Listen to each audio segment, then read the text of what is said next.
မင်္ဂလာပါနိုင်တာကစလို့ဆိုတဲ့ကောင်းစဉ်လေးနဲ့ဘုန်းကြီးပြောချင်ပါတယ်လုံလောဘကြီးတဲ့အခါတွေဘုန်းကြီးတို့တွေမှာရှိတတ်တယ်အလုံလောဘကြီးတိုင်းလေးပဲပြီးတဲ့အခြေအနေကိုမှရှိတဲ့အခြေအနေကိုစွမ်းနိုင်တာမစွမ်းနိုင်တာဒါတွေပေါ်မှာမူတည်သေးတာဆိုတော့အလုံးလုံးရင်လောဘမကြီးနဲ့ရည်မှန်းချက်ထားတာတော့ထားကောင်းပေမဲ့အလုံးလုံးတဲ့အခါမှာကျတော့လောဘမကြီးနဲ့နိုင်တာကနေစလို့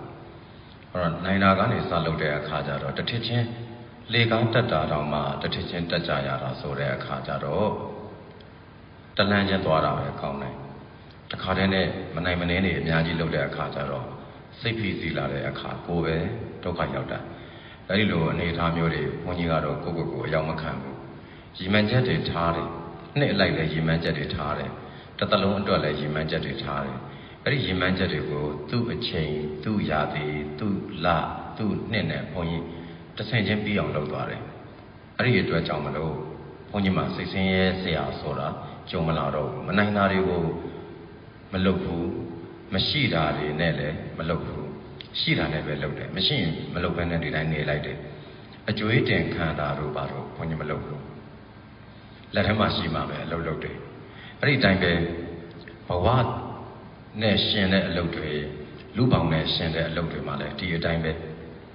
လူပေါင်းနဲ့ရှင်တဲ့အလုပ်တွေမှာတော့ဒီလူပေါင်းလောကကြီးကောင်းစေခြင်းတဲ့ပေါ့တိုးတက်စေခြင်းတဲ့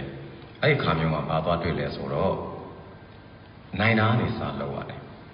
နိုင်တာကနေစလုပ်တယ်ဒါပထမဦးဆုံးကိုနိုင်နေအောင်အရင်လုပ်ရတယ်အဲ့တော့လူပေါင်းလောကကြီးကောင်းဖို့ဆိုတာကိုယ်ကစကောင်းမှဖြစ်တာဟုတ်အဲ့တော့ကိုပဲကိုရဲ့စိတ်နဲ့စိတ်ထားကအစကောင်းအောင်ကိုနိုင်တာအစလုပ်တယ်ကိုရဲ့အပြောဆိုအားနဲ့စပြီးတော့ကောင်းမွန်တဲ့အပြည့်ကင်းအောင်ကိုဘာသာကိုစလုပ်တယ်ဒါကိုနိုင်တဲ့အလုပ်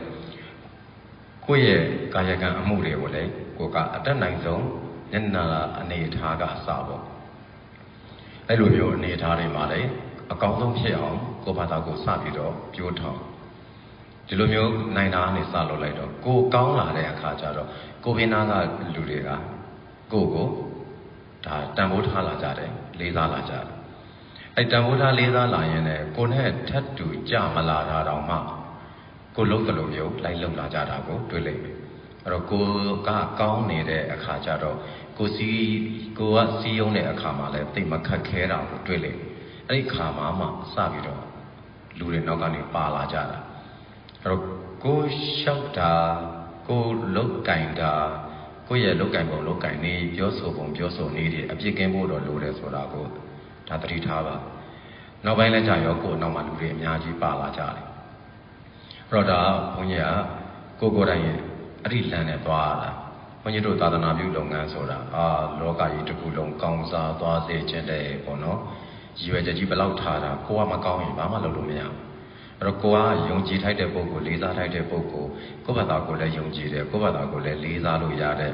ကိုယ့်ရဲ့တမတ်ကြမှုတွေပါတယ်အကုန်ပါဝင်တယ်အဲ့တော့ကိုနိုင်တာနဲ့ကိုစပြီးတော့ပြိုးထောင်လိုက်တာ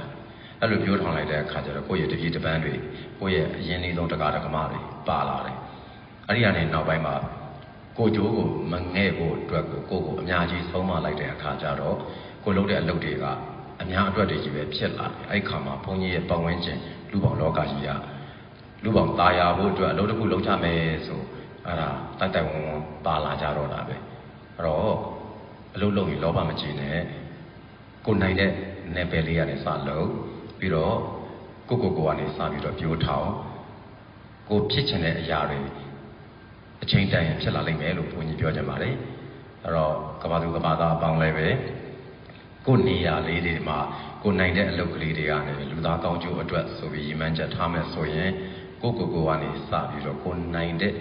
အတိုင်းအတာကနေစပြီးတော့အကောင်းဆုံးတွေလုပ်လိုက်ပါလို့ဘုန်းကြီးပြောကြပါတယ်အေဂျင့်ချင်းဆိုတာလည်းကိုကနေစရမယ်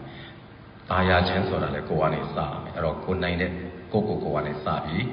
ပြောထောင်လိုက်ပါလှုပ်ဆိုင်လိုက်ကြပါလို့ပြောရင်ဒီကုန်းချုပ်တဲ့အားလုံးကျမ်းမှချမ်းသာကြပါစေ